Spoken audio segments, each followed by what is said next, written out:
گورے علماء کرام کتاب النکاح مصنف کتاب التفسیر او فضائل القرآن عباداتنا فارغ شو او شروع کی د نکاح مبارکی چې دا مرکب من العبادات ومن المعاملات ته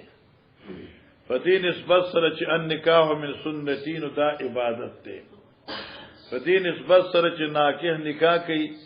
او پدی غرض باندې چې زه په خپل ځان د ګناه نه بچ اوساتم نو دا عبادت ته پوښګنا خو چې بخاری ته سوي ناسي او بیازینو دا سره خواهشت ته دغه چې سبب ته سړي راځي په قران او حديث نو بیا څه توجه راځي بیا خو نه راځي خدا سره خواهشات پورا کولی نو کې یو سړی وی چې لکه زه نکاح دی لپاره کوم چې ځان په ګناه نه اوساتم نو دا عبادت ده خو چې په دې نکاح کې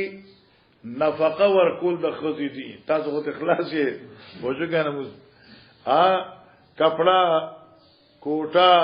دای کرایي بلونه د بجلی وغیرہ وغیرہ نو اوس چې بدی کې چې کله نفقه ورکول دي نو دا مال شو په دې نسبت سره دا معامله شو نو مرکب شو من العبادات ومن المعاملات ګوره ان شاء الله کوشش وکړو چې یادي هر باب چې رسو شروع کیږي دینه پس موږ به د خلاصه ذکر کوو نو کتاب النکاح 126 ابواب باندې مشتمل دی اور 126 ابواب کې صرف دو بابونه داسې دي چې هغه بلا عنوان ذکر دي اور باقی تمام ابواب هغه مال عنوان ذکر دي 126 ابواب باندې کتاب النکاح مشتمل دی کل روایات مرفوعہ په دې باب کې 228 دي کتاب النکاح کی کل روایت 228 دی تعلیقات په دې کې 45 دي ٹھیک شو او موصول روایت چې کم دي نو هغه 183 دي او تقریبا مکرر روایت په دې کې شپږ شپږ دي چې کوم روایت مکرر دي او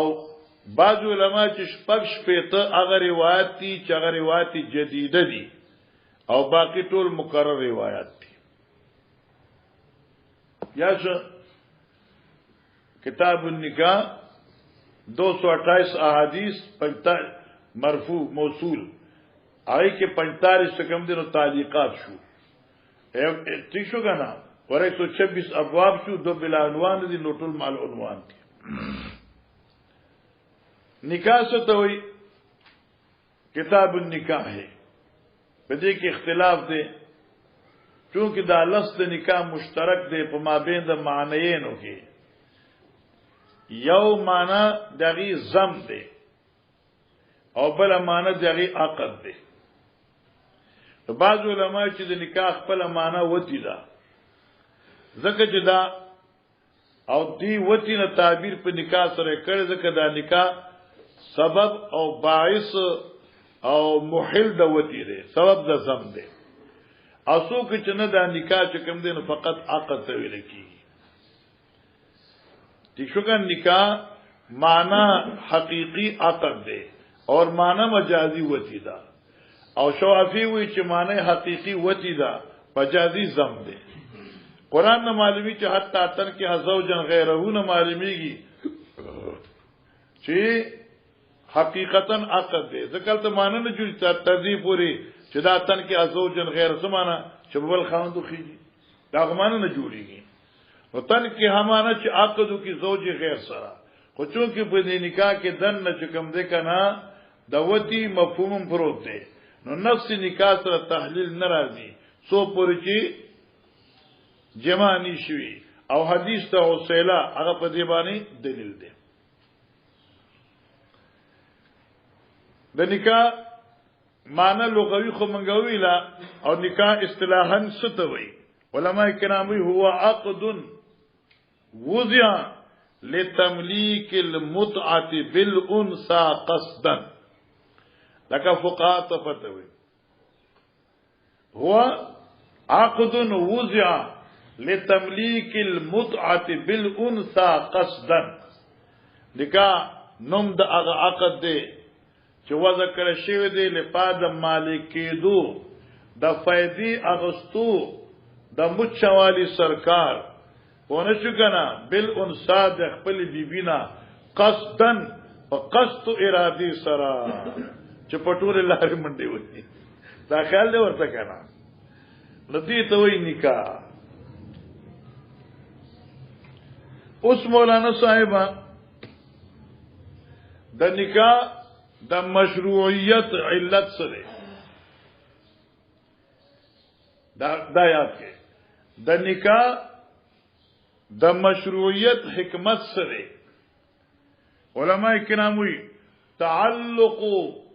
بقاء النسل المقدر بالعلم الازلی سبحان الله تعلق بقاء النسل المقدر بالعلم الازلی على وجه الاكمل تعلق د بقاء نسل دی چې مقدر دی په تقدیر د الله سره په علم ازلی ٹھیک شو کنه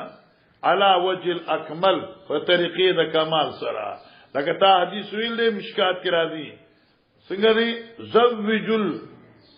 ودود الولودا داسې جنې سره نکاح وکړي چغا میندار هم وی اور بچی راورن کی هم وی ذکر تنا کہ هو توالدو دے فإني أباعد بكثرة الأمم دے کنا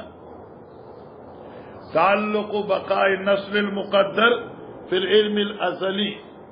على وجه أكمل حکم د نکاح سره حل استمتاع كل منهما عن الآخر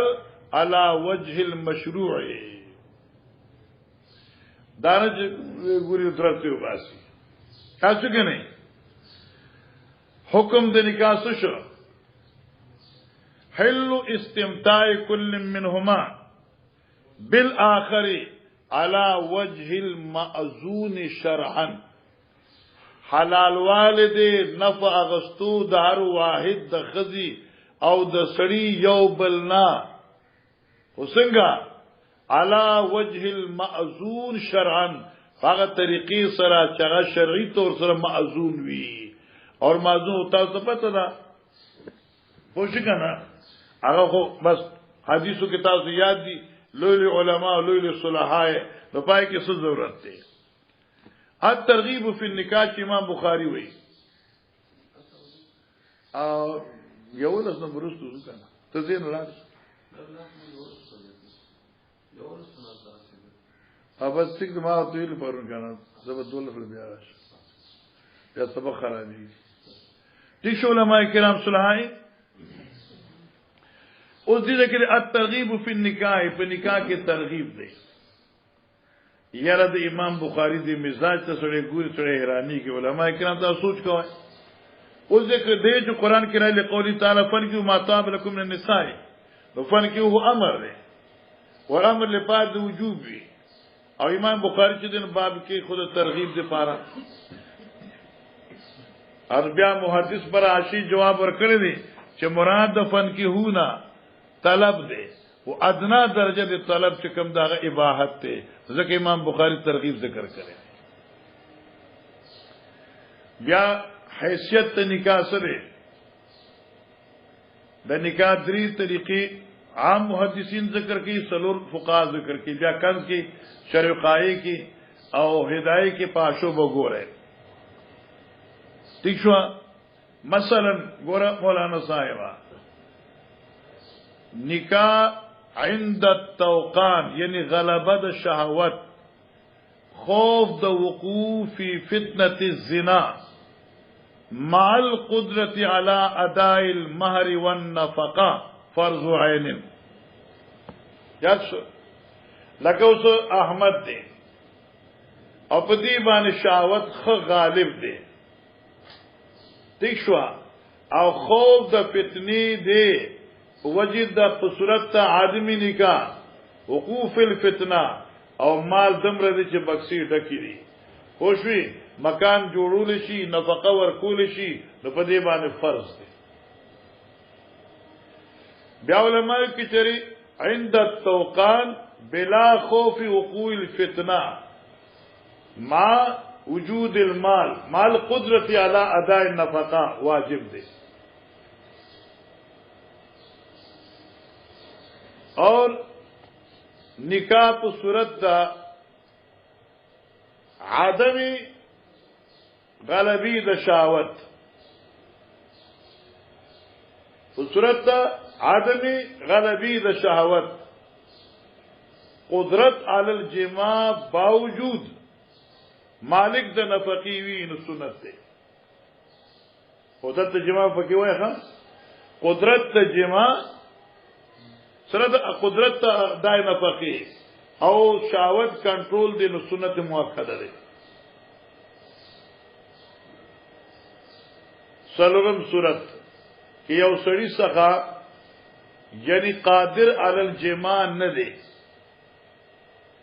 او قدرت ته نفقی هم نشته نو تیر پار نکاح کول حرام دي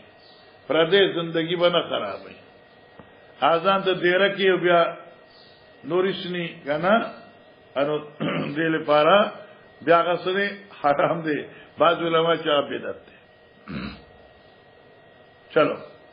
وبه قال حدثنا سعيد بن ابي مريم قال اخبرنا محمد بن جعفر قال اخبرنا حميد بن ابي حميد التميمي انه سمع انس بن مالك يقول جاء صلاه رات الى بيوت ازواج النبي صلى الله عليه وسلم يسالون عن عباده النبي صلى الله عليه وسلم فلما رال درې کسان صلاه راتن درې ډلې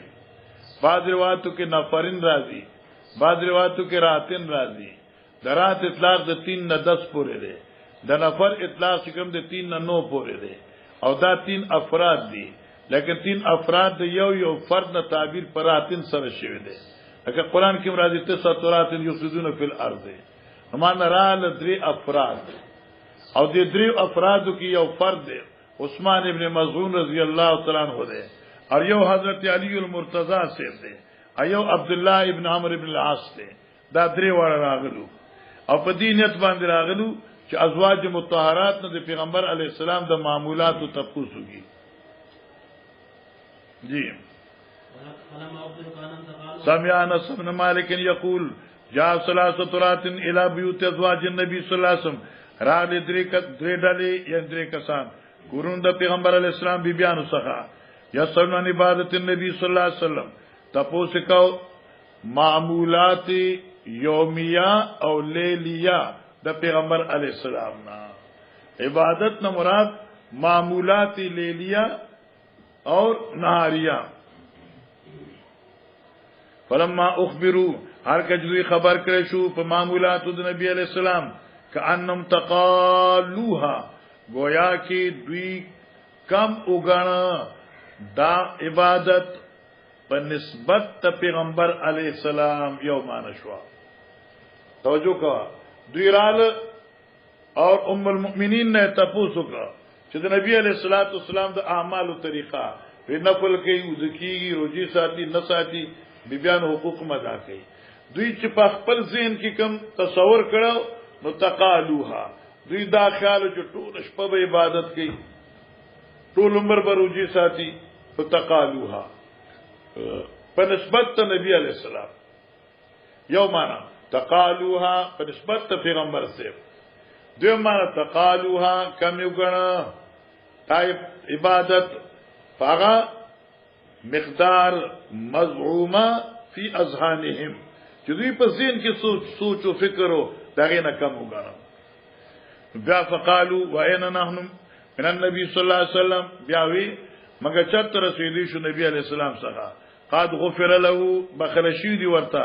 ما تقدم من ذنبی و ما تاخر ا گناونه چمک کی شوی دی ورستو یا رسول الله معاف کړ دی قال احدم یوی اما انا زچم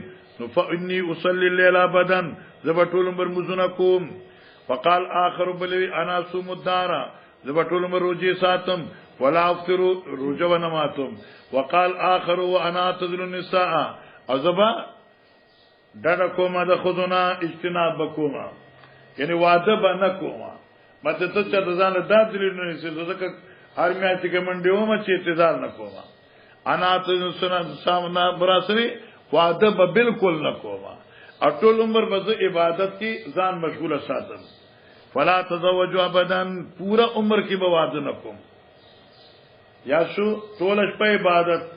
وعده نه کول نفلی روجی ساتل او دغه زینا منګ وایو چې امام شافعي سے وایي چې دا نکاح عبادت مالی دی یو تبرو بعقود المالیه لہذا التخلي للعباده اولا من الاشتغال بالنکاح عند الشافعي علیہ رحمت وعندنا الاشتغال بالنکاح اولا من تخلي عباده ولی لانها سنت نبینا محمد صلی الله علیه وسلم فجاء رسول الله صلى الله عليه وسلم فقال وانتم الذين قلتم كذا وكذا تاسو خلق جداب داسې ویلو اما خبردار چې والله انی لاخشاکم لله زډیر یریدون کې هم د تاسو نه اخشاکم ډیر زیات یریدون کې ما پتا سو کې دی الله نه واتقاکم له او ډیر پرهیزګاری کوونکې ما پتا سو کې د الله چې ما کې د الله خشیت او تقوا زیات ده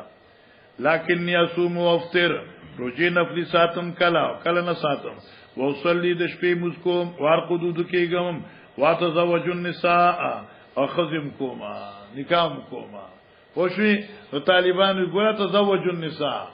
او زکه موږ کله کله چټي کوو نو اصوم وافطر باندې عمل نه کوي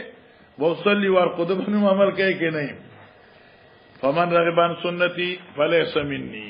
ومن رغبان سنتي فليس مني هر هغه څوک چې زما د سنت نه رغبت وکي هغه زمانہ نه دی ګوره علما کرام محدثین دي چې یو جمله ذکر کړي چې یو خدا روایت ته چې النکاح من سنتي فمن رغبان سنتي فليس مني دا سی روایت محدثین موږ ته ملاوج نشو چې النکاح من سنتي فمن رغبان سنتي فليس مني دا سی نشته البته النکاح من سنتي دمره ټوکړه د حدیث ته او دلته دا حدیث راغی چې فمن رغبان سنتي فليس مني دلته النکاح من سنتي نشته یو روایت کې دی النکاح من سنتي نو فمن رغب ور سره نشته او کوم روایت کې چې من رغبان سنتي فليس مني دی الته النکاح من سنتي نشته البته پر روایت ابن ماجه کې دا روایت ته النکاح من افضل الاعمال دا لفظ ته النکاح من افضل الاعمال فمن رغب عن سنتي فليس مني دا الفاظ ته ابن ماجه باب فضل النکاح او ورته بل حدیث پکې وي ما اوس ګره فليس مني کې سمانه شو نو بعض علماء کرام فرمایي چې فليس مني معنا هغه زما د دین نه دی دا معنا خنه ده حاشیه لیکلی فليس من سنتي فليس من طریقتي اعظم په طریقې باندې دی روان او دا هغه چا دی پاره چې دا ترک د نکاح کې څه استهانتن و زهدن ځان ډیر زائد غني ٹھیک شو کنه آیات طریقې مسنونه د پیغمبر علی السلام ورته خنخ کاری یاغه ورته ذی قدر او ذی شان نخ کاری دا غي د پاره حکم دی او څوک علماء کرام فرمایي فلیس منی فلیس من مصاحبی دینه مراد نفی نه را چې هغه زما د امتیانو نه دی جی وبه قال حدثنا علي سمع حسن بن ابراهيم عن يوسف بن يزيد عن الزهري قال اخبرني عمر انه سال عائشه عن قوله تعالى وان خفتم الا تقسطوا في اليتامى فانكحوا ما طاب لكم من النساء مثنى وثلاث ورباع فان خفتم الا تعدلوا فواحدا او ما ملكت ايمانكم ذلك فان الله تعالى د دې ترجمه موږ په کتاب التفسیر کې کړې ده مکه ده اوس ګوره توجه کوا دا موږ کتاب التفسیر کې داتو وي حضرت عائشہ صدیقہ خپل خوري اور وته وي چې یا ابن اختي ای زما خوریا الیتیمه تكون فی حجر ولیها یو یتیمه بوا چې هغه د خپل ولی په پرورش کې براله فيرغب في مالها نو دی به دغه په مال کې او دغه په دولت کې به د سکولا دی به ترغیب کاو یعنی هغه مالدار وا او حسین او جمیل وا نو دی به ترغیب کاو رغبت تکاو وجمالها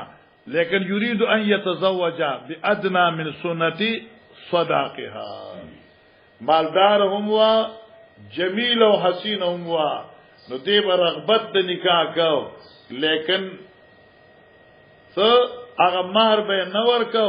چې کوم دغه دور مطابق دی او حسین جمیل جنې مہر به وو هغه مہر به نور کو فنهو ان ينكحوهن نو دی منع کړی شو چې دی جنا کو سره نکاح نه کوي الا ان يقسطوا لهن مگر په دې شرط چې انصاف وکوي اغي سره او انصاف پسې چې ادا د مہر کامل دی څنګه فیکمل الصداق یا فیکمل الصداق مکمل کی مار وامروا بنکاح من سواهن من النساء او دوی ته امر شو چې یتاماونا بغیر نور سره نکاح وکړي انو د دې لپاره چې مقصود د شریعت نه نظام د عدل قائمول دي نو چې ته خزه کوي لپاره د ظلم نو تعالی جایز نه دي او چې کوي نو انصاف لپاره وکړي ٹھیک شو مولانا صاحبان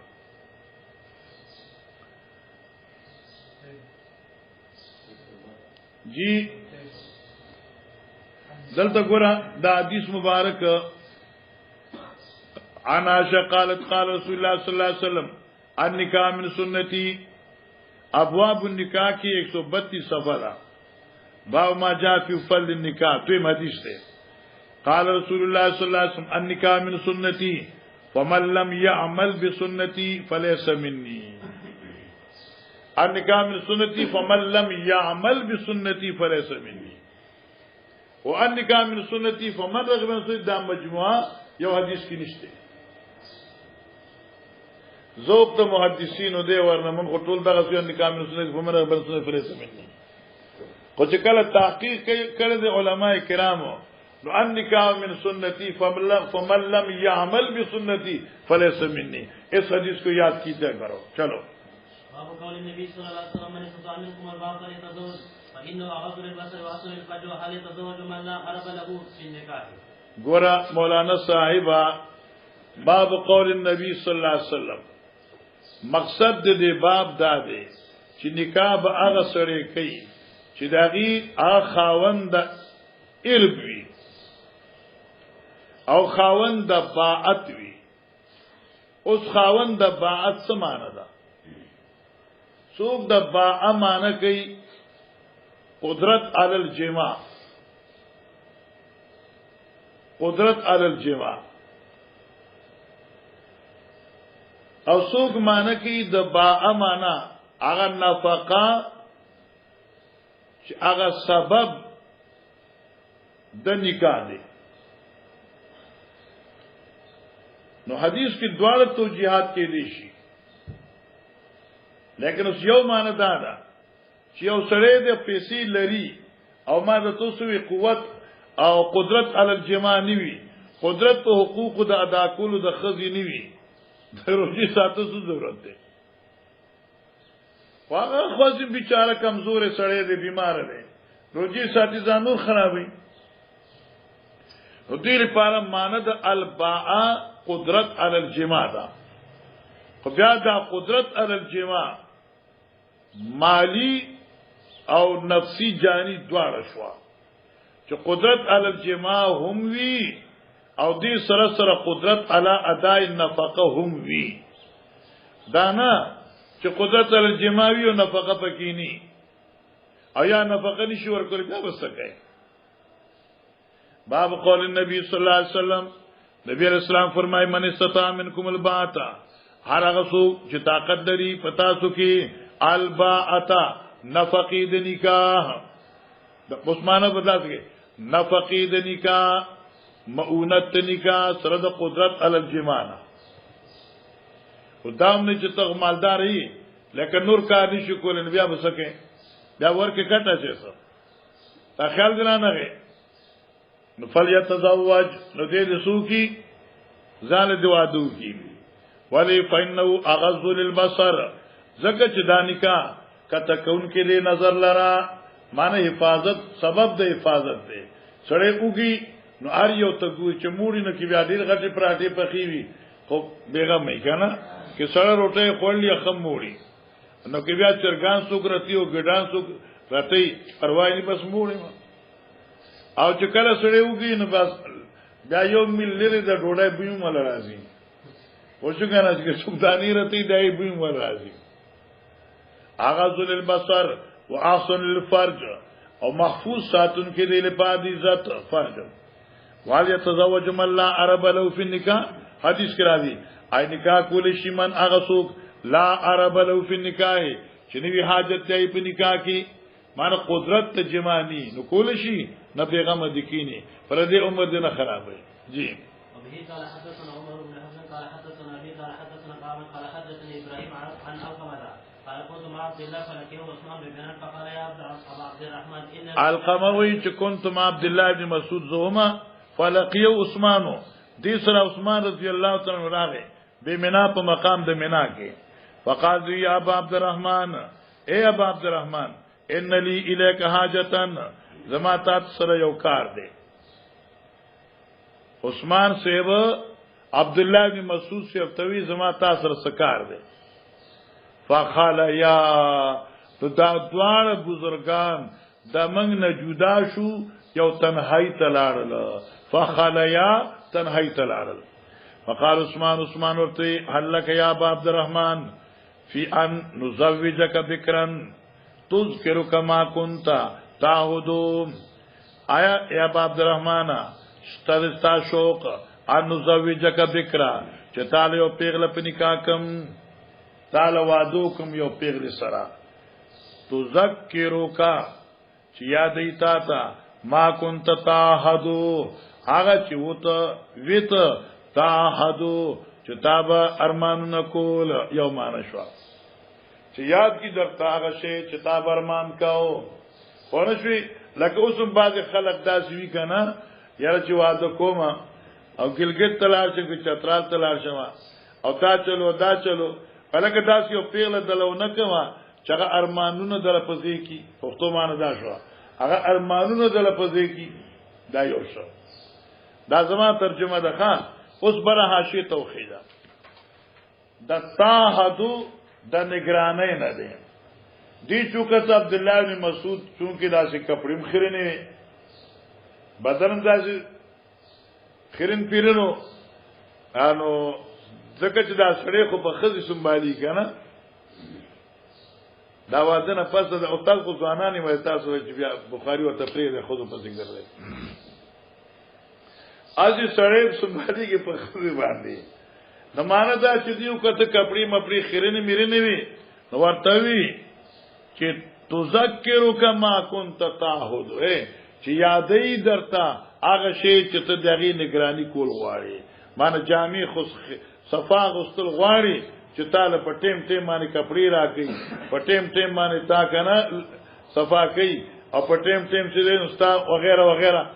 ان تعالی وعده کوم فلما را عبد الله هر کله چې ولید عبد الله سیب ان الله سلو حاجت الى هذا دې دوه معنی کومه یو برا حاشا معنی کومه چې درا فاعل به ابن عثمان شي رضی الله عنه هر کلا چولید عبد الله علیه السلام چې نشته له پاد عثمان حاجت الا هذا مگر دا چې مال نکاح کی مقصد د عثمان ما سره د خبر داو هاذا چې مال نکاح کی یو دوی معنا هر کلا چولید عبد الله علیه السلام حاجت الی هذا چې نشته عبد الله لره حاجت د نکاح عبد الله لره حاجت د نکاح نشته اشار الیا القمه ما اشاره وکړه ما ته یا القمه ای القمه فانتهت الی زورتم ورسدم او یقولو او حضرت عبد الله سے بھی اما خبردار شه لئن قلت ذالک کی چرتا ما ته دا خبر وکړه چې تعالی وعده کو ما څنګه د علاج تی کنه وسه لقد قال لنا النبي صلى الله عليه وسلم من تا پیغمبر اسلام ویلو یاد کې دی حدیث تا منگتا پیغمبر اسلام ویلو یا معاشر الشباب اے د ځوانانو ډلې من استطاع منکم الباتا هغه سوچ طاقت لري د تاسو نه مشقت د نکاح مالی او بدنی دواړه کې بلګي مالی او بدنی دواړه فلیتزوج نو نکاح وکي فمن لم یستطيع هر هغه سوچ طاقت د مؤونت نکاح نه لري سره د طاقت شهوت نه کې بلګي یعنی بیا معنی نه جوړيږي ومن لم یستطيع هر هغه سوچ طاقت نه لري سشر د مؤونت النکاح څنګه قوت مالی دی سره د بقا د قوت بدنی نه فعلی بصوم لازم نشي روزه فإنه لو وجا زکه داروجي د دې لپاره سبب د ماتولو د شهوت ته وجا معنی کسر شهوت معنی به پوښوي حدیث باندې بیا غور وکړه معنی کې طاقت مالی او بدنی دواړه وی نو واده وکړه او که طاقت ته بدنی خودشته خو مال نشته د نوروزی ساته نو دین اشاره شو چې ټیک د کستا طاقت بدنی وی او مالی وی خو چې چون کې ته په یو مشغول کې یو علم کې مشغوله او خامخ صبر دې نشن روزي ساته چې روزي ساتي نو بخاری به دربان نه خرابيږي وشو کنه ځکه به دې روزو سره به کسر شهوت کیږي نو سبق به نه خرابيږي نه کېدا من لم یستطع الباء فلیصم هر هغه سوچ طاقت نه لري د سیس نه لري مؤونت نکاح مالی معنی وکړي ځکه چې باته کې مانو کې قدرت نفس بیا رجو سمانا هر هغه سوچ طاقت نه لري څه مؤونت مالیه سره د وجود د قدرت نفس نه نو فلیصم روزي دي ساتي هغه حدیث شابه قال حدثنا عمر بن حفص بن قال حدثنا ابي قال حدثنا عامر قال حدثني عمر بن عبد الرحمن بن يزيد قال دخلت مع علقمة والاسود على عبد الله فقال عبد الله كنا مع النبي صلى الله عليه وسلم فقال شيء فقال لنا رسول الله صلى الله عليه وسلم يا معشر الشباب من استطاع منكم الباء فليتزوج فانه عبد للبصر وعبد للفجر وما لم يستطع عليه جسم فانه له رجال. وشو ده وشو؟ باب كثرة النساء. باب كثرة النساء. باب دې په بیان د کثرت تخذو معنی څه شو باب کثرت النساء باب دې په بیان د ډیرولو د خذو سره د قدرت نه په عدل باندې معنی څه شو چې یو سره ډیره خذې کوي او قادر په عدل باندې وي نو دا دیله جایز دي خو البته امت لپاره نصاب آخری سلور دی او حضرت علیہ السلام بیبیان خود زیادتی وی خو حضرت تی پارا پا عدد دا زوجاتو کی حد مقرر شوه نو بلکہ حضرت تی پارا اجازتو هرچی امتیان دی نفن کی ما طاب لکم من نساء مسنا و ثلاث و رباع او زیادت علی الرباع دا حرام دی معنی شو کثرت النساء زیاتول د خذو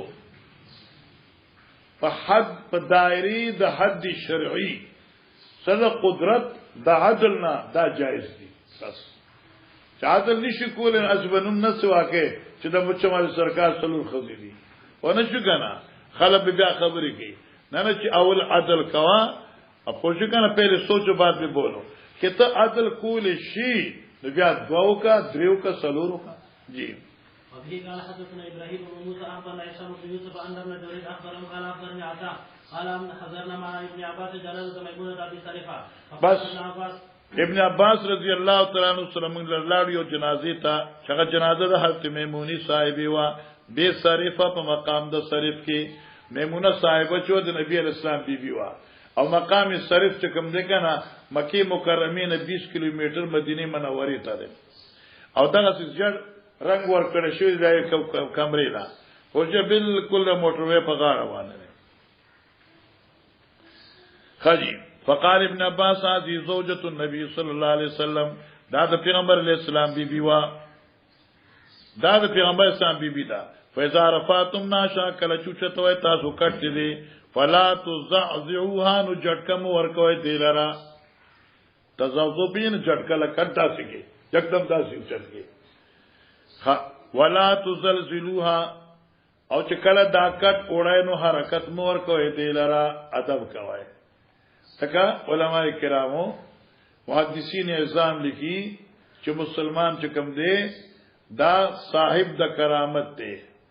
او د مسلمان عزت چې کوم دی چې څنګه په ژوندانه دي نو داسې پس ته مرګ نه هم دی الله پاک دې امت باندې رحم وکړي نو دوی چې سره مرشي بیا رحم نه کوي بیا پوسټ مارټم کې پوسټ مارټم پیژنې بیا ول سر ماتي په هسپتالونو کې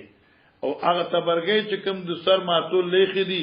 نو زما خیال پاغي باندې دغه خوم نه ماتيږي مګر په خپل یو ځل تل پس ترګي او درب کوي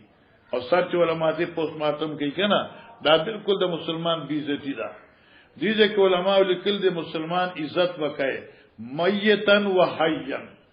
ذکر چې ولا تزلزلوها کټ مجرا کوي ولا تزعزعوها او چنده ولا مور کوي جټکا ولا مور کوي ورفقو په دې تلو نرمي وکړي فإنه كان عند النبي صلى الله عليه وسلم حضرت بیبیان نه هوي کان یقسم للسمان حضرت پر نمبر ورکو اتوتا ولا یقسم لواحدتين چغه سوداوا بعضوی چې صفیه وا ساشی لیکل دي فاده کاتب یاد راوی وهم دي اصل کې هغه سوداوا او حضرت سوده چونکی بډای شو دغه خپل په مرزه سره خپل نمبر حضرت عائشہ ته حواله کړو معلومه کثرت النساء د حضرت اته یا نه حبیب بیانوي او کثرت النساء شکنه قال حدثنا مسدد قال حدثنا يزيد بن زريع قال حدثنا سعيد عن قتادة عن انس ان النبي صلى الله عليه وسلم كان يطوف على نساء في ليله واحده وله 9 نسوة وقال لي خليفة حدثنا يزيد بن زريع حدثنا سعيد عن قتادة ان انس حدثه عن النبي صلى الله عليه وسلم وبه قال حدثنا علي بن الحكم الانصاري قال حدثنا ابو عوانة عن ركبة عن طلحة اليامي عن سعيد بن جبير قال لي ابن عباس هل تزوجت قلت لا قال فتزوج فإن خير هذه الأمة أكثرها نساء د دې جملې دوه ترجمې دي وای ګوره هل تزوجت تا واده کړ دې هغه وینا په تزوج کنه واده وکا ولی فإن خير هذه الأمة أكثرها نساء ګوره د دې یو معنی دا چې د خیر نه مراد امام الانبیاء علیه السلام دی فإن خير هذه الأمة بشک غور شخصیت په دې امت کې اکثرها نسان ډیرو په اعتبار د خود سره معنا خزي او کې خزه خشه ده ځکه اغض للبصر واحسن للفرج حفاظتي بدني پکېږي سترګ او نس په محفوظ پاتې کیږي او دا ښه عمل دی ځکه په امت کې چې کوم لوی سره شخصیت محمد علی السلام دای پټول کې زیاتې بیبيانه وي دا یو توجیه شو دیم معنی دادا فإن خیر هذه الامه امت محمدی غورا فدی امت محمدی صلی الله علیه وسلم کې اکثرها نسان هغه سړی دی چې دغه خزي زیاتی وی لکه دوی دریوی سلوري فقط نو په دې بعد خلق عمل کړي پر سلور خزي کړي بعد خلقو خدا خو ځوانه پوری نه چې بیا روس بوډا شغي وی تعالی تبه چې متعالی هو شو کنه جاولو اعلان جي مخیرا باب من هاجر عامل خير لتزويج امرأة فله ما نوى ورا ابتداء د بخاری شروع شو من هاجر اغسو چې هجرت کی او عامل خیرا یا یو نیک عمل کی لتزویج امرأة په نکاح کولو د خزي فلو ما نوى مطلب څه شو چې یو سړی دی او خوشګنا شاه عمر دی او تیزنه دی هجرت کی چې زبا په پلان کې کلی کې ځان لا واده کوما نو فلو ما نوا من عمل خیرن دې جناب نیت کوي زبا زم کلی تعال ته درس کوما نو عمل خیرن شنو فلو ما نوا کې دې جن فقط د ملاقات لپاره بنیت تل دی فلو ما نوا ملاقات او شخص خپل کار وکي او کچر دې په دې چې لکه زبا کلی کې درس کوما نو فلو ما نوا الله به الثواب د درس ورکی نو کې خامخ بخاری قضا کوي او ځای نو دانیت پکې وتړي چې زما پکې درس کوم نو بیا کم څه کم ثواب خو دل ملاو شي کنه چې سار پاسې وي محمد رسول الله رسول کریم او هغه ته تقریر وکړي مخکې وبه قال حدثنا يحيى بن قتادة قال حدثنا مالك عن يحيى بن سعيد عن محمد بن ابراهيم بن الحارث عن علقمة بن وقاص عن عمر بن الخطاب قال النبي صلى الله عليه وسلم الاعمال بالنية وانما لامرئ ما نوى فمن كانت هجرته الى الله ورسوله فهجرته الى الله ورسوله ومن كانت هجرته الى دنيا يصيبها او امرأة ينكحها فهجرته الى ما هاجر اليه. باب تزويج الموصل الذي معه القران والاسلام فيه صالح عن النبي صلى الله عليه وسلم. بس ګوره مخکیو چې نکاح وکا شاه عمر اوس تزویج الموصر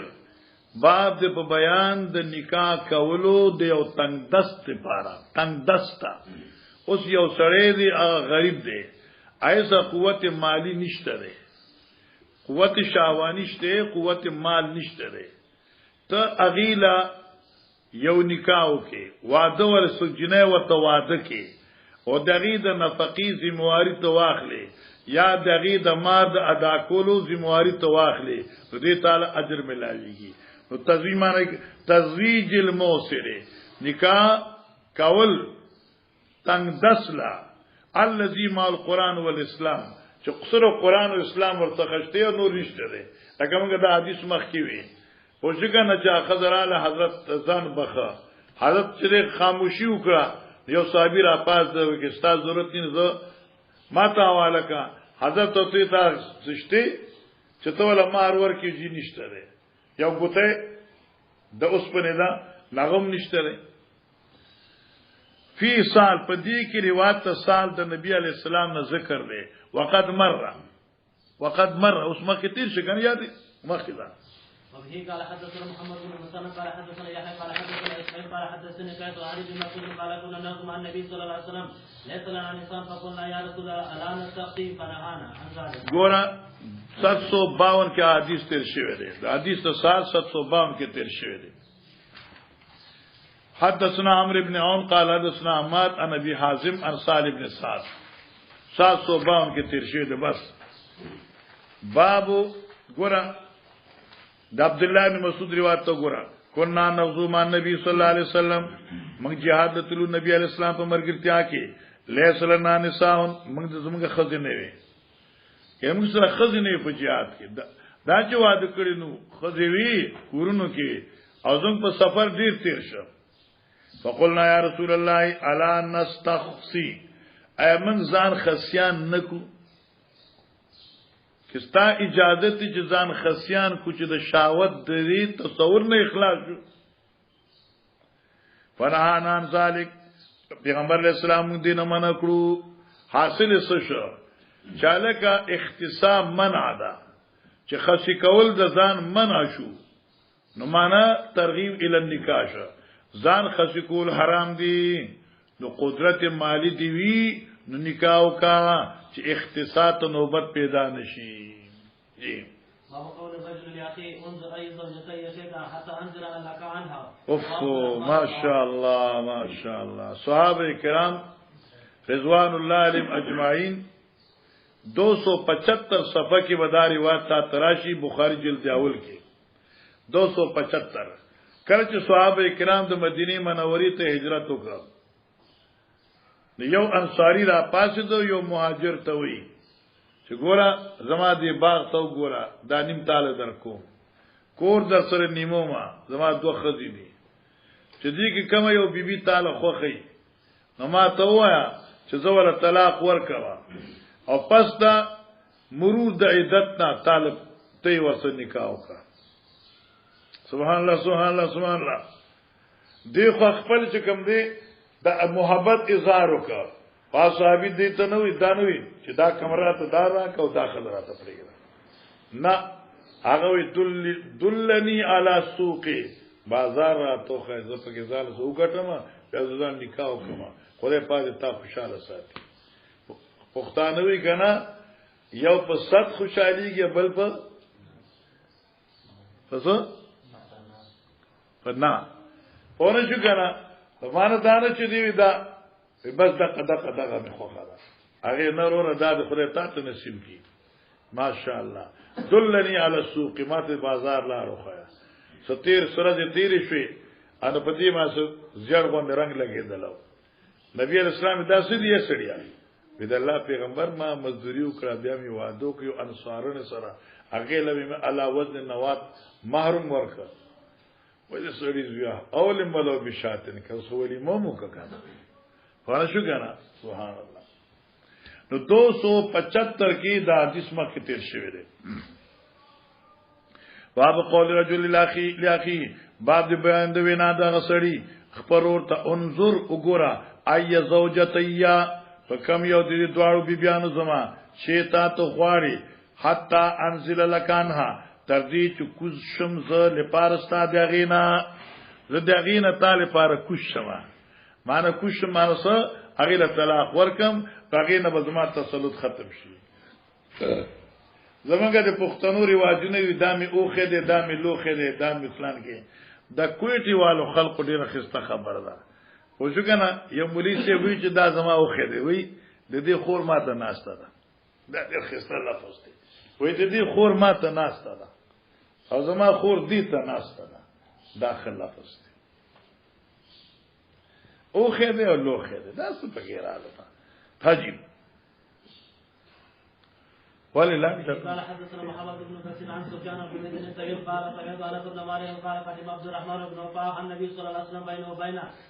قدم عبد الرحمن ابن عوف راغد مدینه تا عبد الرحمن ابن عوف صحابي فآخى النبي صلى الله عليه وسلم بينه وبين سعد بن الربيع الانصاري مخاوات مواخاتک پیغمبر علیہ السلام رولي فما بين د عبد الرحمن ابن عوف چې مهاجر دي او په مابین د سعد ابن الربيع الانصاري کې وایند الانصاري امراتان د انصاري دو بیبيان وي فارض عليه ان يناسفه نو دې انصاري هیڅکول وکړل په دې مهاجر باندې ان يناسفه چې نیمکول بو کې دې سره نیمکول بجن کا نیمول بو کې دې سره آلو و مالو آل خپل او مال خپل بیبيان دو دین یو ستا یو زما کورن دو دین یو ستا یو زما باغ دو کنال دی نو کنال ستا کنال فقال ما شاء الله خلقوی کنا جو سوک دل لاس کی گیر راکن ہو باسے بیانا کنا وګورتا فقال عبد الرحمن ابن عوف مهاجر وی بارک الله لك الله تعالی برکت در کی فیالک و مالک ستا پال و مال معنا دا مال د خدای تعالی نصیب کی دا خزه د خدای تعالی نصیب کی دلونی علی السوق ما ته بازار لارو خیا تجارت کوما فات سوق بازار تراغه فربه شیان ندی صنف وکړه من اقتن د پنیرک وشی من سمن او سشید کوچنا فرعون نبی صلی الله علیه وسلم بعد ایام حضرت دیولی د پسیو سورزنا والی وضر من صفرا او په غیبان داغو د زیړ رنگ وزر داغو فقال مهیم یا عبد الرحمن حیاتی مهیم یا عبد الرحمن یعنی ما هذا یا عبد الرحمن یا عبد الرحمن دارنګ در باندې سشي دي فقال تزوجت انصاريه یو انصارن سره نکاح وکړه قال حضرت فما سقطا سشي دي ورته په مار کې ولېګا په وزن نوات من ذهب ماشاء الله دا مزدوري می وکړه چې دا یو نوات په مقدار مصر جمع کړو عام ولا ورکل قال حضرت اولم ولو بشات ولما او کاګر چې په ګډوي پونه شوي عثمان ته وکړه د خط طالب جان مچوالي سرکار مليانو کې دا مشوره چې اولم للتقلیل دی خدا بالکل سکمانه کې د تقلیل دی پاره خلاف د عقل او د نقل خبره ده ځکه په زمانه کې د ګډ علالو او ګډ خلص آسان کارو یو صحابي څنګه تاسو سوشه پیجی بس نیم سواد وربشم کړل تا کر سری عجیب بس یو دو کجوري پرتی دي او د فقيه زمانہ وا اولم کی دا اولم للتکسیر دی معنا اولم ولی موقع اگر چې تعالی په دې ګډالالو راشي ماره دا خو ولی موقع تر دې چې د ګډ وستینو ګډ په ځمکا خدای دربار څومره لوی انعام کړی دی ولو بشاتن کی تقلیل نه لري تکسیر پکار دی او دا ان شاء الله کې دلته حاصل لیکلي وي او په جلد اول کې خامخه پاشي لیکلي وي چلو باب دې په بیان د مکروه والی التبتل معنی تبتل معنی خلوت نشینی کول تجرد د خزینه چې ځان له چرته لاړ شي او خیمه ټکو یا پکې ناستي او بس ذکر فکر کوي از دنیا نه لین دین نه ختم کړه والخصاء او خسکول زکه خسکول د ځان قوت النسوانیت قوت مردانیت ختمول دا بالکل حرام دي جناب. به قال حدثنا احمد بن يونس قال حدثنا ابراهيم بن سعد قال اخبرنا ابن شهاب سمع سعيد بن المسيب يقول سمعت سعد بن ابي وقاص يقول رد رسول الله صلى الله عليه وسلم على عثمان رد جواب کړو واپس کړي و خبره پیغمبر علی السلام په عثمان ابن مظعون باندې اتبتل د خسی کول د ځان ولو اذن له کی چې حضرت ته اجازت کړي وي لخت سینا نو به ځان خسیان کړو مال ونه د واده ضرورت وو خو حضرت چې کوم د عثمان ابن مظعون ته وی چې ځان بنه خسی کوي نو ولی اختصاص حرام دی او قران سورۃ النساء کې راځي ولا یغیرن خلق الله او شیطان به ورته وسوسه واچي دوی به د خدای مخلوق بدل کی نو مخلوق خدا دې چې خدای پاک نر پیدا کړي اچ نرتوب د ځان لرکه خسی کیږي او ځان خسی کوي نو دا سجو تغییر د خلق الله راغی دا حرام دی جی. ابي قال حدثنا ابو اليمان قال اخبرنا شعيب بن الزهري قال اخبرني سعيد بن المسيب انه سمع سعد بن ابي وقاص يقول لقد رد ذلك يعني النبي صلى الله عليه وسلم على عثمان ولو اجاز له التبتل کی اجازت تبتل ورکړي لختصر چلو. وبه قال حدثنا قتيبة بن سعيد قال حدثنا جرير عن اسماعيل عن قيس قال عبد الله كنا نغزو مع رسول الله صلى الله عليه وسلم كنا نغزو من جهاد لتل النبي عليه السلام په مرګرتا کې ها وليس لنا شيء فقلنا على نستقي من څنګه اسنو ما لسنا شيء ما بي بیان نه وي نو موږ على نستخسي ځان خسيان نکو فنهانا ان ذلك ثم رخص لنا دم تجارت راک انن کې حمراتن انن کې حل مرا چې مونږ نکاو کو خذ سره بسو په بدل د جامع ثم قرا لینا بیا د دې خبرې په استشهاد راتو لست یا الذین آمنوا ایمان والو لا تحرموا طیبات محرم او پاک سزونه چې تاسو الله حلال کړی دي ولا تعتدوا الله لا يحب المعتدين. ګوره منګه مخ کې په دې باس کړی دی چې حضرت عبد الله ابن عباس سے اول رائے وا په جواز د متعی چې دا متعه جائز ده او متع وقتی نکاح ته وي عارضی نکاح ته موقت نکاح ته په اسلام کې د موقت نکاح اجازت نشته ده وقد کان ثم نسخ. حضرت عبد الله بن مسعود د متعی جواز لپاره لا تحرموا طیبات آیت نه استدلال وکړه خدا اجتهاد د عبد الله بن مسعود نمبر 1 یا عبد الله بن مسعود تا ممانعت د نسخ د متعی نور رسیدلې یا دا کلام د ابن مسعود چې کوم دی قبل النسخ دی. چلو. وقال اخبر ابن وهب عن يونس بن يزيد عن ابن شهاب عن ابي سلمة عن ابي هريرة قال قلت يا رسول الله اني رجل شاب وانا اخاف على نفسي العنة ولا اجد ما تزوج به. دا مشکات کې تاسو ویل د ابو هريره سے وی چې ما یا رسول الله اني رجل شاب زه یو ځوان سره ما وانا اخاف على نفسي العنة او زه یریګم په خپل ځان باندې واقع کېدل په بدکارو کې زناو کې ولا اجد ما تزوج بالنساء او نمم اغمال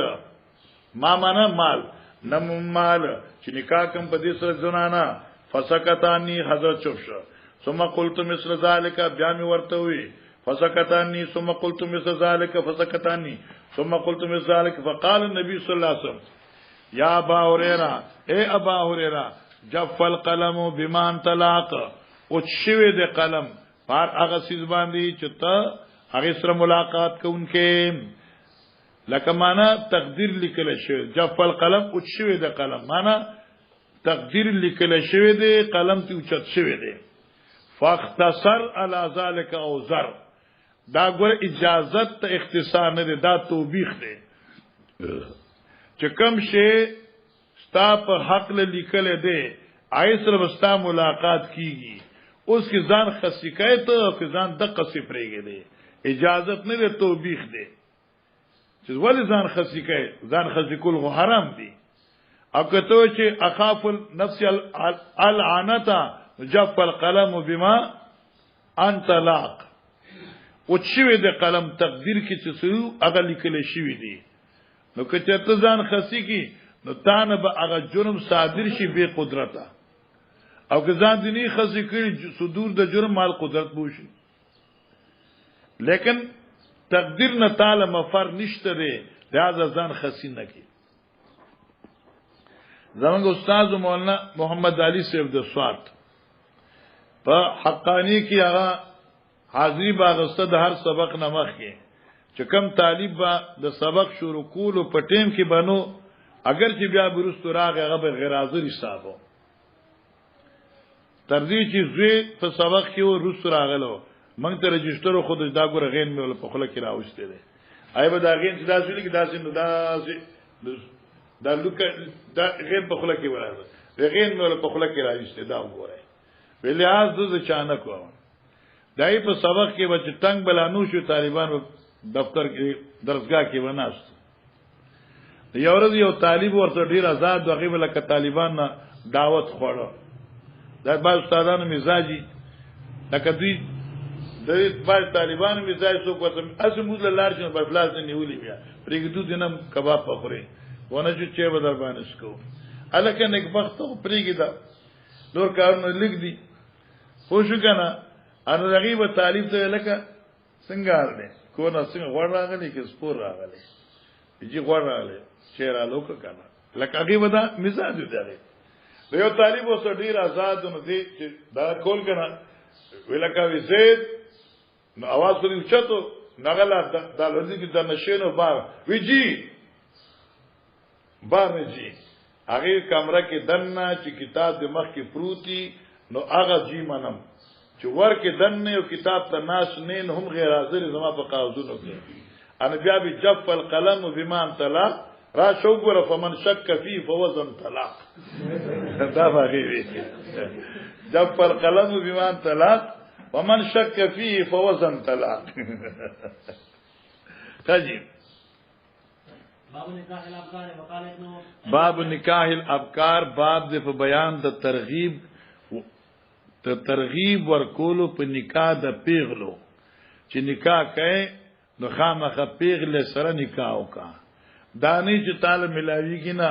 اته چلکا ارڅ چې دی خو چې ما یو قال له امرا نه یک وخت چې تمره صبر دې کړې او د ابکار صبر وکا او دای کې فائدې دي لکه حدیث کو سره دي چلو قال ابن ابي مليكه قال ابن عباس عائشه لم ينكح النبي صلى الله عليه وسلم بكرا غيرك دا حدیث مخکې تیر شوی دی په کوم حدیث کې حدیث الافک کې کله چې ابن عباس رضی الله عنه د عائشہ به صفت کو ولم ينكح النبي بكرا غيرك تا نه بغیر حضرت بل پیغله نو کړي مطلب څه شو لکه نو تزوید ابکارو محض صیباتم کړی دي الکه ابکار سره نکاح کول دا سره سبب د الفت بینهما دی د حضرت او د عائشہ به په منځ کې کوم الفتو د دې نظیر د دې الفت نظیر نور سره نه ملاوي دا جناب مخکې دا ابي قال حدثنا اسماعيل بن عبد الله قال حدثني اخي عن سليمان عن هشام بن عروه عن ابي عن عائشه قالت قلت يا رسول الله ارايت لو نزلت واديا فيه شجره قد وكل منها ووجدت شجرا بس د عائشہ به علم تو ګورا عائشہ به کور ناسو نبی علیہ السلام ته وی کې چرته او خان مثلا ته سره او خان ایو داسې ورشو ته لاړ شي چې هغه ورشو کې دو ورشوګان وي دو بوټي دو قسم بوټي وي یو بوټي نه ساوري سری دی وي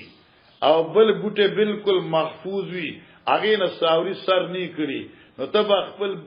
خان کم سا بوټي ته مخ کې کوي حضرت زبا خپل خان هغه بوټي ته مخ کې کوم چې پاغي بوټي نه مخ کې ساوري سر نه کړي مطلب باندې پوښي صیبه هغه چې هغه نه مخ کې زوج سر کړی وي باکر هغه ته وی چې دغه نه چا سر څوک په مخ کې ني سره دلې کنه مسله حل شو او کې دې موجود شي مسلې باندې پوښوي قال وی قلت یا رسول الله ما ارزق یا رسول الله اريت خبرك لو نزلت واديا کې چرته را کوشي یو میدان تا یو ورشو تا وفي شجره پای کی بوټي وی قادو کلم منا چې دغه نه خورل کړی شي یعنی پای ساوري سره دی وی او وجدت شجرا او مومیت یو بل بوټي لم یکل منا چې دغه نه بوټي هغه نه ساوري ني سره دی فی ایها كنت ترتع بیرکا فکم یو بوټي با سره تخبلوخه کم یو بوټی دا قال فی الذی لم یرتا منها سروم با پاغه بوټی چې داګه نه سر چانی کړي ثانی ان رسول الله صلی الله علیه وسلم لم يتزوج ذکرا غیرها ورشه کنه اشاره ده عاشق دې طرف ته مسئله باندې پوښتنه ده به قال حدثنا عبید الله بن اسماعیل قال حدثنا ابو اسامه عن هشام عن ابي عن عائشه قال رسول الله صلی الله علیه وسلم اريد في المنام ما راتين ورا ما ته وکړه حضرت عائشہ به سره د حضرت چې عقد شو نو پشپغم کال باندې د عاشق عمر شپږ کالو او نکاح چې شو د 9 کال عمر او دا عائشہ چې کومه نو مثلا الله ورته په نکاح کړي و څنګه اے جبريل براغه او نبی علیہ الصلوۃ والسلام تبا درې خم په صادر کې انغختی یو جناب ورته خودلا جبريل راغه پر خم صادر کې یو جنای راوستا نبی علیہ السلام ته راشه داستا خزره چې موږ با صادر لریک نو قتل بنته وي یما جبريل ته وی ځکه الله منظور کړی وی زما په نکاح کې براش ونه شو کنه هغه خو دې الله په منظورای کې وکنه ځکه ورته الله پاک خوب کې دا خودلا قالت قال رسول الله صلی الله علیه وسلم اریتو کې فی المنام خود شی ماته ته په خوب کې مرته نه دوزلا اذ رجل یو سړیو يحملو کې چې ته اوچت کړی وي فی سرقه حریرنا فیو صادر سرقه یو کی انتهایی قیمتي صادر درې خمو فیقول وی هذه امراتک داستا بیبی دا فکشفا وګوره مخددی صادر نه ولا مغنه صادر لريکا فاذا ينتي چې ما به صادر لريکو نه غبطوي فاقول ما بورت ان يكن هذا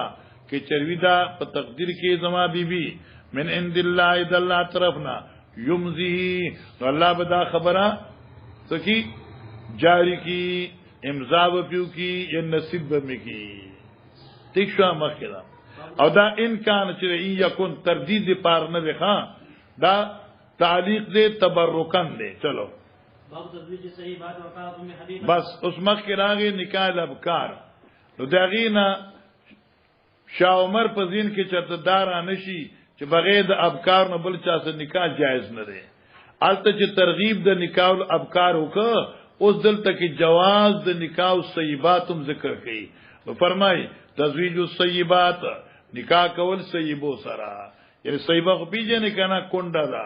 پوشي نو کې هغه سره نکاح کوي نو دا نکاح جایز دی او ځکه د حضرت چې کم دی بغیر د یو بیبینا ټول بیبیانه کونډې وي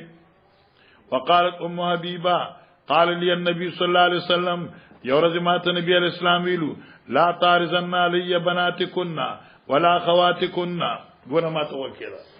ام حبیبی نبی علیہ السلام ته وی یرجی زما خو د مخ خاوند نه یو لور ده خو خدای چې طالب نکاح کو خدا غوی ته مثلا نو معلومه نبی علیہ الصلوۃ والسلام ورته وی چې ماته هغه خزي په نکاح م پیش کوي چې هغه شرعن ما لپاره جایز نه دي او د لا تارزن نه معنی بکای او دا ځان ولیکا لا تارزن علیا م پیش کوي ماته لپاره د نکاح داقت به لګای م پیش کوي ماته لپاره د نکاح بنات کنا ولا خوات کنا نخبل لونا نخبل خويندې نستاسو خويندې په ما باندې جایز کیږي وان تجمع بین لختین او نستاسو لونا وربائبکم اللاتفی حجورکم لا تارزن علیا للنکاح قید لگوخا م پیش کوي په ما باندې لپاد نکاح لونا خپلې او خويندې خپلې چلو وبه قال حدثنا ابن نعمان قال حدثنا وشيم قال حدثنا سيار عن شعبي عن جابر بن عبد الله قال قفلنا مع النبي صلى الله عليه وسلم من غزوه قفلنا بس هغه وګد حدیث تاویل دی واپس شو موږ نبی علیہ السلام سره من غزوه دی یو جهاد نا فتعجلت على بير لي نما منډ ورکړه تعجلت تلوار مې وکړه على بير لي په داسې حال کې ز خپل یو صورما قطوف جغبتی الحرکاتو قطوما فين سسرفتاره فلا يقني راكب او رسولم زي او راكب من خلفي درستنا فانا خاص بهيري نو چوکا ورکه زما اوخته بیانزتن پلخچق پر سرا زروانو ما نو سو کراز ما خیال نو زما دی اوخله چوکا ورکه زما اوخ په منډه شه چې ما رسو کتل نبی علیہ السلام نو فانطلق بيري روان شو زما كاجود مان ترای من الابل كاجود په شان دی یو انتهایی سبق رفتاری اوخ هغه چې تلی دن کې پوخانو کې یعنی داسې پر رفتار روان شو چې سبا وای فاذا النبي صلی الله علیه وسلم چې کتل نبی علیہ السلام فقال ما ته نبی علیہ السلام ما يعجلك یا ما يعجلك سشه باعث ته په منډستا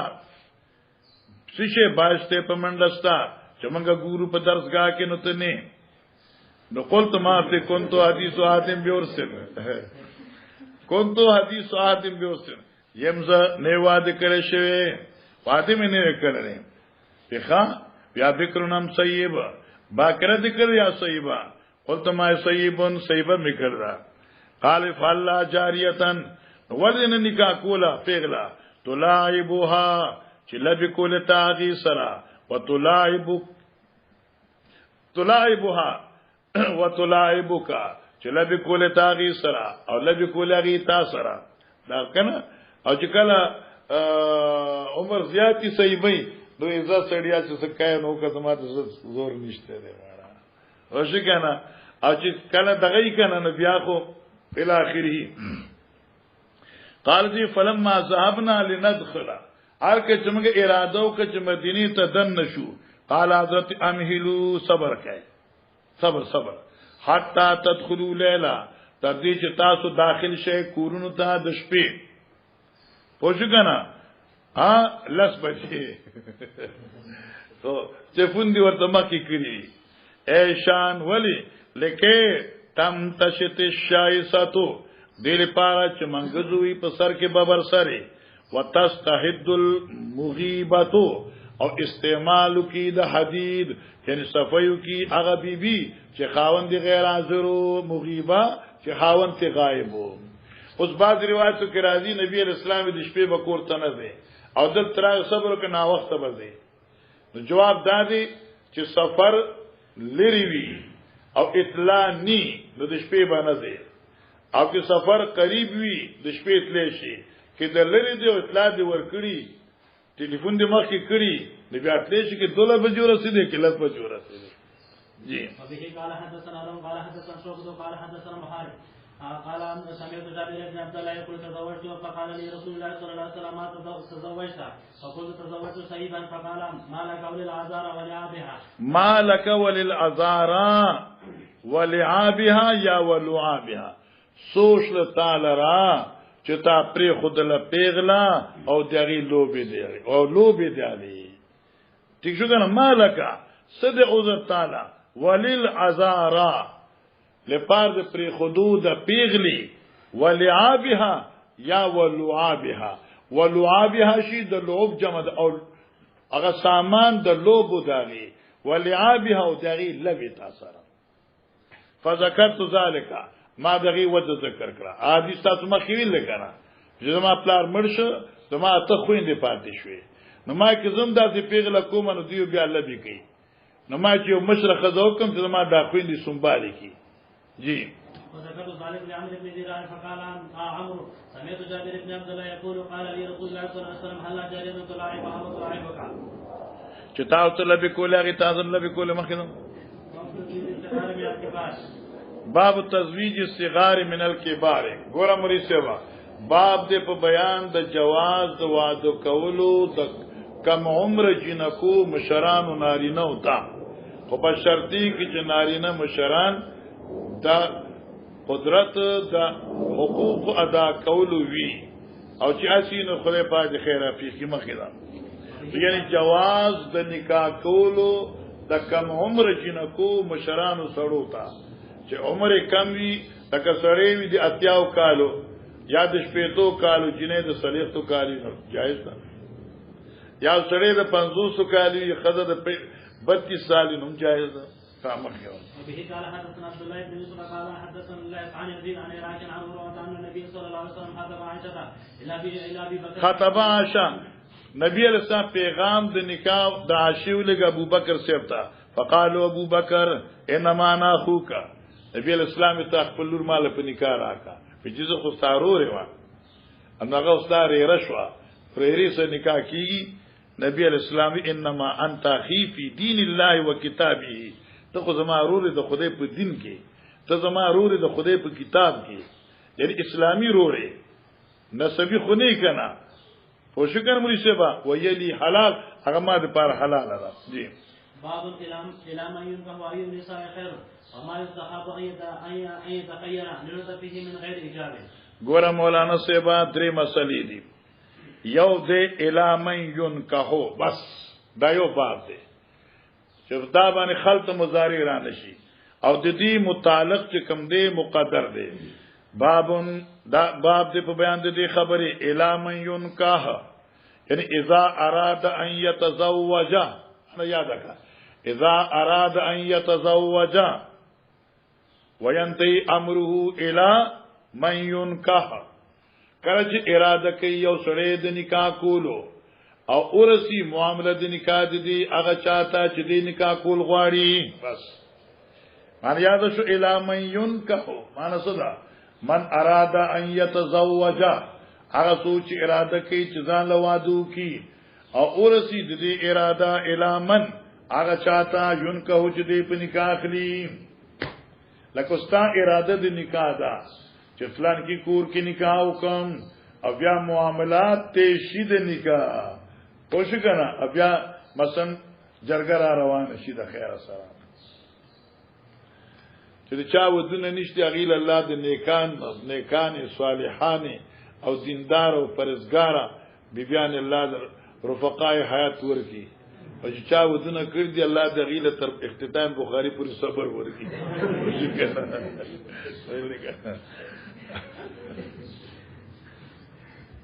وایو النساء خیر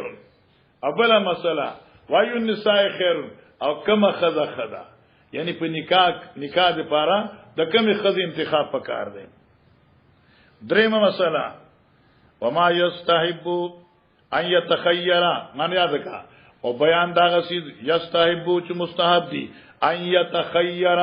چې یو نکاح کوونکې ځان له غوړه کی دسه لنوطا فيه لپاره زید نطفی مراد نسل دی چې غوړه کی لپاره نسل خپل من غیر ایجاب بغیر د وجوب نه یعنی واجب نه دی په اولاد مې نه سمجھا اپ نه سمجھے وما يستحب او بیان دا غسی چې مستحب دی یا بیان دي چې د خوخی ان يتخير چې د غوړه کی یو جنای لنطفه لپاره خورولو د نسل خپل نطفه ده کنه خدا نطفه سبب د بچی ده نو نسل هغه چې د غوړه کی لپاره خورولو د نسل دا چې جنایو کې خاندانی وي چې زوی پیدا شي خاندانی پیدا شي دا د چا د فلان کې او د فلان کې او چې ته د وینځ نکاح کې په ودا زوی وینځ زوی دی او مړ وینځ زوی دی وما ويستحب معنی یاد شو ان يتخير چې دې ځان له غوړه کې جنای لنطفه لپاره خورولو د نسل خپل خجنه انتخاب کوا دې لپاره علما چې وعده کول کې بجلتی نه کوي کله دا خود عمر سودا ده کنه نو تبه خګوري کور به ګوري خاندان ته به ګوري اعمال به ګوري رونه څنګه دي مور څنګه ده پلار څنګه دي رشتہ داران څنګه دي په کلی کې حیثیت یې سره وغیرہ وغیرہ چې بیا چې چرته دین خلک وي د فلان کې شی زوم راځي اجه دا غزي اوره پر خلک نه وبه قال حدثنا ابو اليمان قال اخبرنا شعيب قال حدثنا ابو الزناد عن الأعرج عن ابي هريره عن رضي الله تعالى عن النبي صلى الله عليه وسلم قال خير النساء ركبنا الابل وصالح النساء قريش دا مشکات کوم د حدیث تعویل د خالتم ته پوښتنه زکه د بار سیونه خیر النساء دا مبتدا ده رکبنا الابل خبر ده بس نو معنا خیر النساء رکبنا الابل غورا دا خذنا چې سرلیان کوي بو خانو بس جمله خلاص کې خان غورا دا خذنا چې سرلی کوي بو خانو اوس بدل کا صالح النساء قریش هغه نیک نامي خزي د قریشانو دي یا صابر الحق اغورا خزي کمی خزي چې سورلی کوي په اوخانو باندې غوړه خزي چې سورلی کوي په اوخانو باندې صالحو نساء قریشن هغه نیک فالا او نیک دامن دي له خود د قریشونا ادھر میرے طرف دیکھو عربو دستور داو چې د عربو مسافت خو ډیر زیاتو عربو مسافت خو ډیر زیاتو نو چار کله د عربو سفر زیاتو نو اکثر به دا خزي چې یو ځای نه بل ځای ته تلل نو په خوانو بس سفر کولی او دا د خوانو سفر دا فقط د عربو په زمانہ کې د عربو دستورو معنا غوړه هغه خزي چې په خوانو سفر کوي معنا څه شو غوړه خزي د آل عربنا غوړه خزي د عربو هغه خزي دي چې هغه د قریشو دي غوړه خزي د عربو هغه دي چې هغه پاک دامنې خزي د قریشو وي عرب ټول خزي خو په عربو کې بیا قریشو خزي ډېری خېدي معنی یاد شو خیر من ساین رکبنا لبل غوړه خزي چې سردي کوي په خانو سوال نساء قریش انک فال خزي د قریشو دي وجه صدا احنا ولا ولدن شفقت کوونکی په خپل بچی باندې فی صغری په وړي کواله کې بچي پالي وارعاه او نگرانی کوي د مال الفراو او ډیر نگرانی کوونکی علا زوجن خاوند فی ذات یدی پاغسل کې چې پلاس د خاوند کې ده فمانه شي الکه د عربو په خودو کې دوه کمال شو یو کمال دا چې بچي راوړي دای پرورش کوي په شفقت سره دیم دا چې د خاوند مال چې په کور کې پروتي د حفاظت کوي اوس دلته محدثین مرقات دو معنی کوي یو معنی ذات یدی پیسې تیشوا او ذات یدی پوښ کنا زکه چې هغه بوزع چې کم دا په نکاح سره هغه مالک دي چا شو مملوکه دي چا شو د خاوند شو نو حافظات للغیب بما حفظ الله هغه څه شو کنا نو معنا هغه شی چې خاوند ملک وګرځي بیا دغه حفاظت کی چې دا د بل امانت دی په دې کې به خیانت نه راځي